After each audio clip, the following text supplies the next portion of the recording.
Pada kesempatan ini saya dikasih kepercayaan untuk berbicara tentang ilmu dagang sukses ya, miturut Kanjeng Nabi Muhammad SAW. Ya, ilmu dagang sukses menurut Kanjeng Nabi Muhammad SAW terkhusus di bulan suci Ramadan. Nah, ilmunya Rasulullah SAW itu bisa diterapkan di semua bulan. Ilmunya Rasulullah SAW itu berlaku di setiap saat. Sehingga ketika diterapkan di bulan Ramadan, benefitnya itu bertambah. Ya, keuntungannya bertambah dengan sendirinya. Kalau bahasa anak zaman now, itu by system. Ya, Allah Ta'ala punya sistem yang sangat menarik. Begitu masuk bulan suci Ramadan, itu kurs amal berubah. Ya, kurs amal itu berubah. Kursnya sunnah jadi wajib pahalanya itu. Kursnya wajib berubah jadi 70 kali lipat seperti kewajiban di bulan yang lain. Maka otomatis semua nilai ilmu dagang Nabi Muhammad SAW yang kita terapkan di bulan suci Ramadan itu akan menambah nilai kita berlipat-lipat dalam kesuksesan dunia maupun akhirat. Nah, satu hal yang saya teladani dari guru-guru saya, jadi saya ini kebetulan ketemu guru-guru yang semuanya itu tak pernah letih berusaha, tak pernah lelah menekuni asbab, ya, upaya untuk mencari, ya, upaya untuk mendapatkan penghasilan sesuai syariat. Jadi sarana-sarana untuk mendapatkan penghasilan sesuai syariat yang kita biasa sebut dengan bekerja, kebetulan saya ketemu guru-guru yang seperti itu. Almarhum kakek saya itu wafat usia 93 tahun, rahimahullah. Ya, kakek saya namanya Ahmad bin Abdurrahman Al-Aidrus, lahir di Pati, dulu pernah jadi guru ya di Pati juga, kemudian wafatnya di Kudus. Ya, wafat di Kudus. Kakek saya pernah ngajar di pondoknya Mbah Dullah Salam rahimahullah Kajen, ya, dan juga di tempatnya Yai Muhammadun Runting ngajar di sana. Bahkan ayah saya lahir di pondoknya Yai Muhammadun Runting, Yai Muhammadun. Kalau bibi saya lahir di pondoknya Mbah Dullah Salam. Jadi memang saya ini Solo tapi darah Patinya banyak. Makanya kalau nyambung sama Rembang ya, sama Gus Yasin itu hal yang wajar-wajar saja, nyambung sama santri Gayeng ya. Kakek saya wafat usia 93 tahun. Di akhir usia itu, kakek saya itu pernah menjelaskan ke saya, karena salah satu kitab favorit kakek saya adalah Al-Hikam Ibn Athaillah. Beliau sudah mengajar ya, bukan belajar, mengajar kitab Al-Hikam itu sejak umur 10 tahun. Ya, umur 10 tahun sudah mengajar kitab Al-Hikam. Sering juga menggantikan ayahnya, itu Mbah Buyut saya, Abi Abdurrahman Al-Idrus di Pati, kalau ngajar Al-Hikam. Beliau mengatakan begini, tajrid, kalau bahasa kita kan sudah tidak menempuh asbab, itu namanya tajrid. Nah, tajrid itu untuk orang seperti saya, umur 93 tahun, sudah nggak punya pekerjaan, nggak ada yang bisa secara sarana duniawi diolah. Nah, itu seperti saya boleh tajrid, tinggal duduk pasrah sama Allah Ta'ala, itu tajrid. Tapi kalau anak muda, ya anak muda, kemudian walaupun sudah tidak muda, tapi ada sarana penghidupan dunia, fisiknya masih mampu bergerak, maka belum sampai makom tajrid. Nah, itu disampaikan kakek saya ketika memang betul-betul sudah tidak bisa keluar dari rumah. Ya, tidak bisa keluar dari rumah. Itu beliau baru mengatakan, saya di makom tajrid sekarang ini. Nah, sementara seringkali kita ini generasi muda, pegang tasbih sedikit merasa saya di makom tajrid. Ya, atau kita duduk menghafal Al-Quran, kemudian kita bilang saya di makom tajrid. Saya nggak perlu lagi berbisnis, nggak perlu bekerja. Padahal kalau kita lihat para kiai itu di pondok pesantrennya ya pasti itu ada tokonya. Ada tuh tokonya yang jual keperluan untuk santri atau untuk wali santri kalau berkunjung. Kan ada bisnisnya, modelnya apapun, ada pekerjaannya. Sementara kadang kita nih santri-santri kita baru pegang tasbih kalau bahasa saya gitu. Sedikit duduk zikir, ya belum banyak pula zikirnya, udah merasa di makom tajrid. Nah, ini adalah satu kesalahan yang sering dialami oleh salik yang tidak berguru. Orang yang berjalan kepada Allah Ta'ala tapi tidak punya guru yang membimbing, guru yang benar yang membimbing. Kalau kita lihat baginda Muhammad SAW, Rasulullah SAW itu sejak usia dini, ya usia tamyiz, bahkan kalau usianya ya, kalau Rasul dari lahir sudah di atasnya baligh. Dari lahir Nabi SAW sudah sempurna. Ya udah sempurna. Tapi kalau untuk kita mengukur usia, jadi ukuran usia tamyiz, baligh itu orang-orang seperti kita. Tapi kalau untuk baginda Muhammad SAW, dari sejak di alam arwah, di alam kandungan sampai lahir, beliau udah pada kesempurnaan segala bagian dari diri beliau SAW. Bagaimana fisiknya, bagaimana ruhnya, bagaimana akalnya, semuanya sempurna. Tapi usia 4 sampai 6 tahun, di situ Nabi Muhammad SAW sudah dididik untuk menjadi seorang lelaki yang bisa hidup mandiri, ya tidak bergantung pada siapapun. Makanya orang-orang Arab Mekah, ya orang-orang Arab Mekah dahulu biasa kalau punya anak, anaknya itu dititipkan di desa-desa kepada ibu-ibu susu ya untuk mendapatkan ASI dari desa. Alasannya apa? Di antara alasannya adalah yang pertama agar mendapatkan minuman ASI yang betul-betul dari manusia-manusia yang makanannya asli, yang sehat. Yang kedua, agar mendapatkan lingkungan yang belum terkontaminasi. Karena Mekah itu tempat berkumpulnya seluruh manusia dari berbagai bangsa dan suku dari seluruh dunia sejak zaman dahulu kala. Sehingga budayanya yang ada sudah budaya campuran, bahasa Arabnya juga udah kecampur dengan bahasa dari luar ya, dari luar. Maka dititipkan di desa yang masih asli budayanya, masih asli bahasa Arabnya, masih bersih lingkungannya. Sehingga disitulah Nabi SAW banyak mendapatkan pelajaran tentang cara hidup. Ya, tentang cara hidup meskipun adabani rabbi fa ahsana ta'dibi. Rasulullah SAW itu dididik langsung oleh Allah Subhanahu wa Ta'ala. Cuma ini jalanan dunianya saja kita lihat Halimatus Sa'diyah radhiyallahu anha beserta keluarganya betul-betul mendidik Nabi Muhammad SAW sampai diajari ilmu mendasar orang Arab kalau bekerja. Ya, ilmu mendasar paling sederhana orang Arab bekerja itu adalah jadi penggembala kambing. Nah, jadi penggembala kambing itu diajarkan kepada Nabi Muhammad SAW sejak kecil. Nah, ini juga yang kadang kita tidak kita lakukan nih. Anak-anak kita ini nggak punya bekal untuk hidup mandiri, nggak punya ilmu bekerja, karena kita menghilangkan proses ini, proses Nabi Muhammad SAW sebelum jadi Rasul ya, sebelum diangkat jadi Rasul, itu ada proses yang dilewati oleh Nabi Muhammad SAW. Seringkali kita mencontoh Nabi SAW itu setelah menjadi Rasul. Jadi kita mencontoh sholatnya, kita mencontoh sholat beliau, kita mencontoh puasa beliau, kita mencontoh qiraatul Quran beliau, kita mencontoh bagaimana beliau itu hidup bertetangga, bagaimana beliau berzikir, dan lain sebagainya. Tapi kita tidak menerapkan timeline, ya timeline bagaimana anak-anak kita bisa mencontohnya. Dari umur sekian sampai sekian itu Nabi Muhammad SAW sudah mulai hidup mandiri, ya, hidup bersama orang lain yang akhirnya menjadi ibu susunya, ya, bersama masyarakat lain di kampung yang jauh dari keluarganya.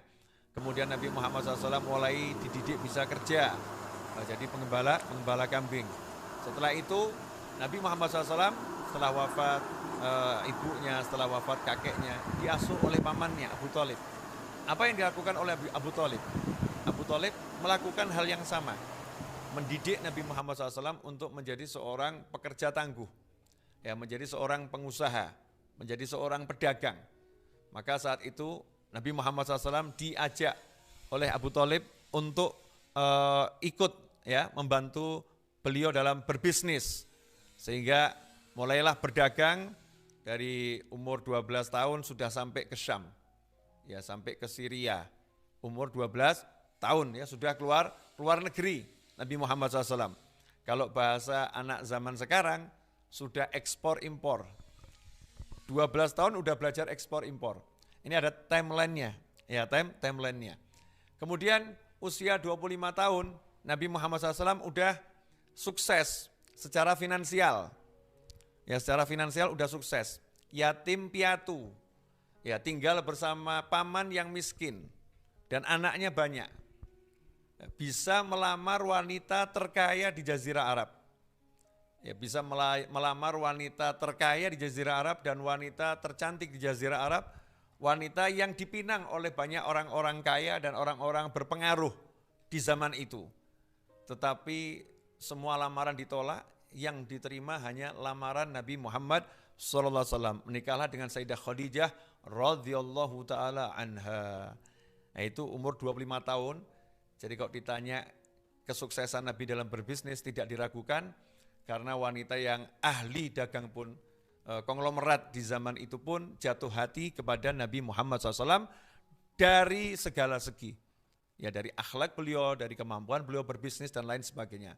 Lantas bagaimana cara bisnis Nabi Muhammad SAW? Nah, ini yang menarik, ikhwani rahimakumullah, pemirsa dimanapun antum berada. Rasulullah SAW itu mengedepankan dalam bisnis adalah pendekatan humanis, manusianya yang didekati. Jadi bukan pendekatan materi.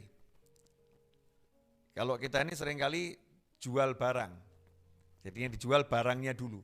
Kalau Nabi Muhammad SAW yang dijual adalah pelayanan. Jadi pelayanannya dulu dikedepankan, baru barangnya. Ya, pelayanan itu nomor satu. Pelayanannya sangat istimewa. Ini yang diajarkan oleh Nabi SAW dalam berdagang. Jadi mengedepankan pelayanan. Ya, bukan barangnya dulu. Barangnya pasti oke, tapi nanti dulu. Pelayanan itu nomor satu dalam kesuksesan.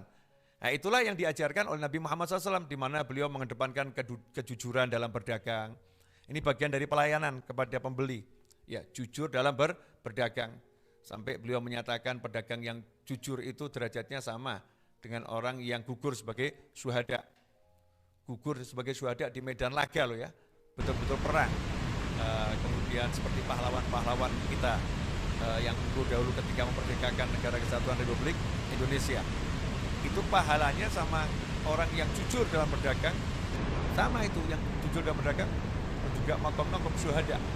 Sampai dijanjikan seperti itu. Ini menunjukkan Nabi SAW mengedepankan pelayanan, jujurlah dalam berdagang. Kemudian Nabi SAW mengedepankan senyum.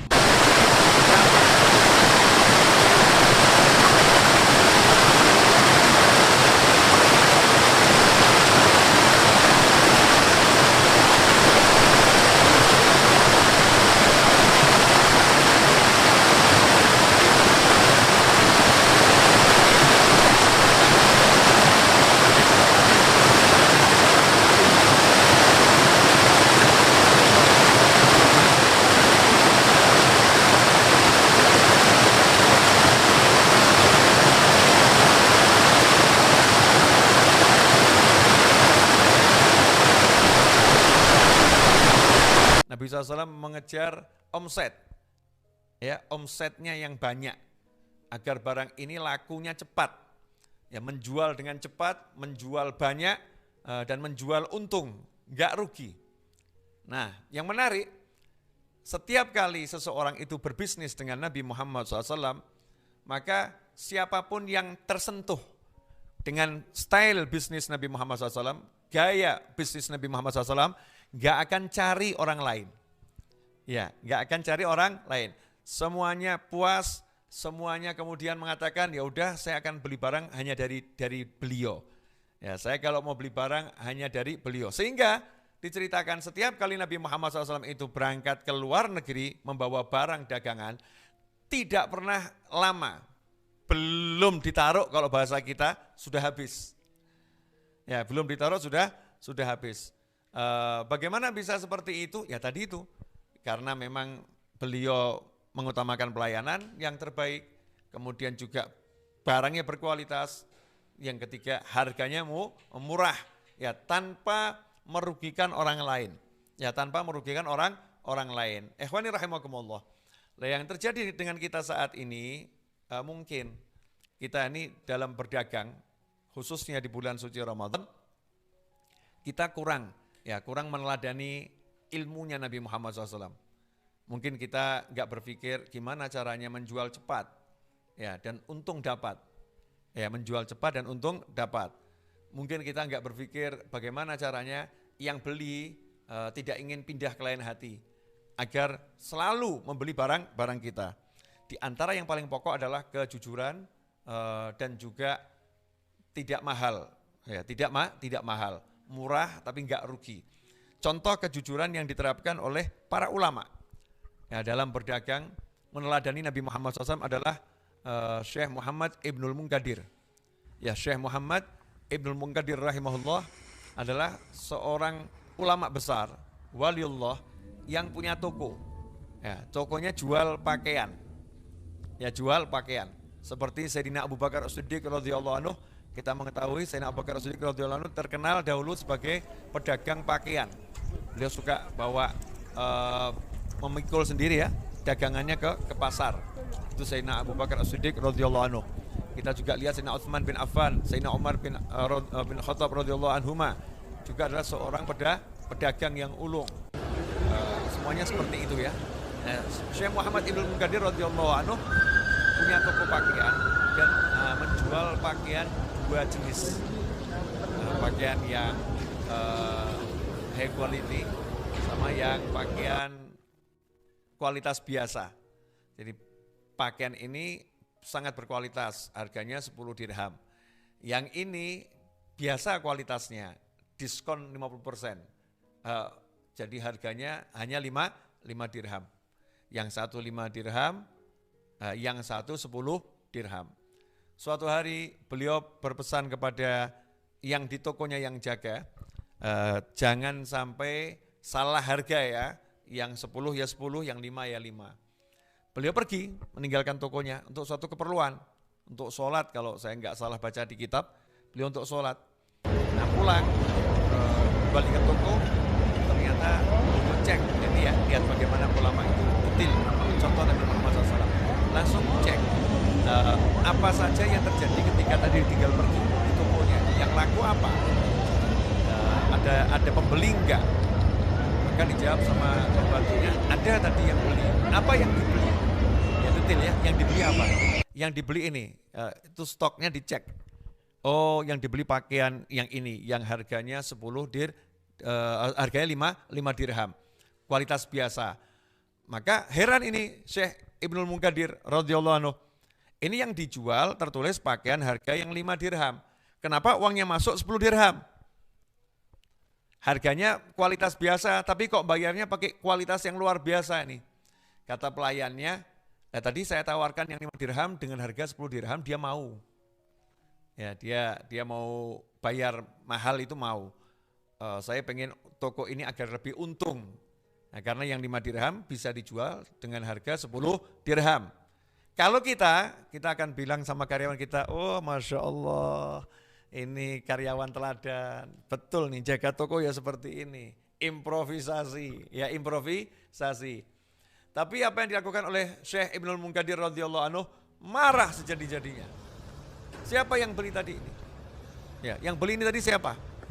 Orang desa, tidak kenal. Di mana orangnya? Tadi perginya ke sana. Akhirnya beliau keluar meninggalkan tokonya, keliling satu kota, cari orang tersebut. Dicari sampai akhirnya ketemu. Radhiyallahu anhu. Setelah ketemu, maka beliau nanya sama orang tadi, kamu tadi beli di toko pakaian ya? Iya. Itu mohon maaf, saya pemilik tokonya. Ada apa? Salah harga. Salah harga bagaimana? Kamu beli pakaian itu kemahalan. Itu harganya cuma 5 dirham, bukan 10 dirham. Masya Allah.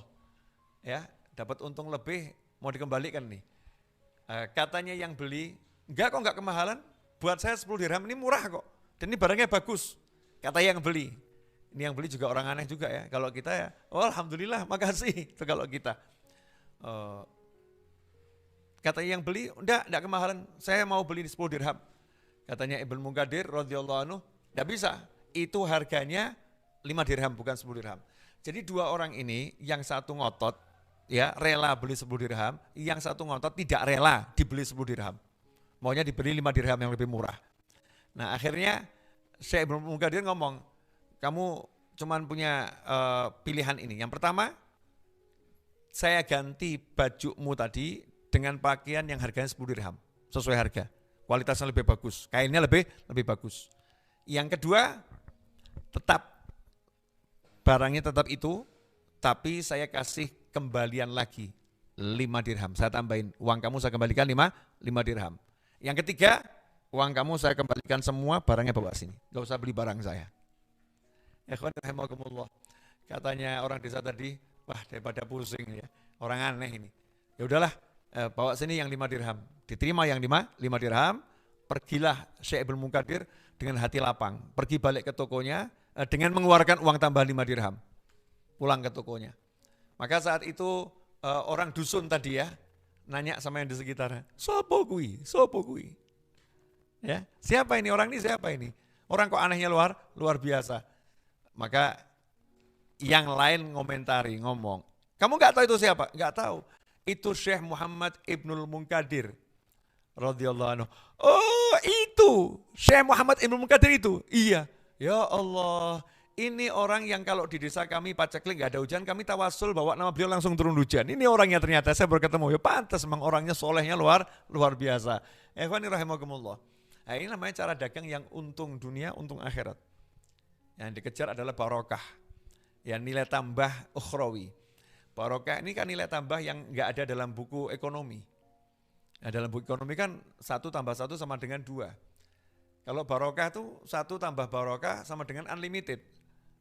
Ya enggak ada apa namanya? Tolok ukurnya.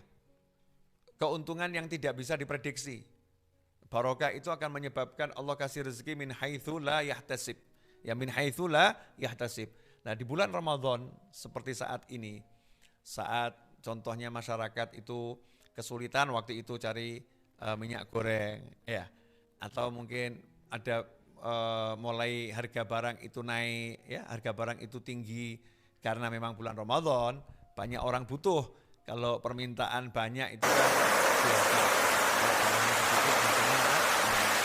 Ya kalau naik wajar nggak jadi masalah karena mungkin transportasinya